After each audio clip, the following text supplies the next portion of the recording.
Nag-ulat naman daw siya kanina. Dahil Sapsap ako bukas kaya katalbos. may sapsap pa. Tingin gusto at tingin. Ako kung bibisip.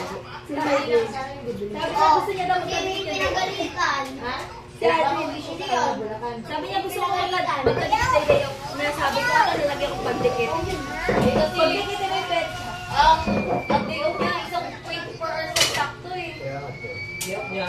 Eh, may naman siya kasi Diba? si Angel niya kay Meron siya. Asa guard mo? Mag-a-up. Diba?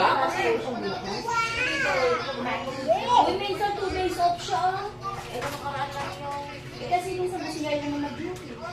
Bigyan mo siya na. Sabi mo, Pero nagsabi naman ako sa kanila, ano yung request pa day off mo? Sabi niya, night mo na lang daw siya. Kung nag-night, nagre-reklamo din siya. Night mo na nga lang daw kung night siya. Kasi kapag need siya, tapos night. Ayun, patas-patas na. Tiga-apat na meet. O, tiga-apat. Hindi, night na nga lang daw siya. Diretso? Oo, sabi niya, diba? Gusto nila, night na lang Di sila. ba naman kung schedule? Ano ba yun? Yung alas 12? Alas 12 na alas 8. Kasi, Kasi doon na siya nakakabalik. Doon siya?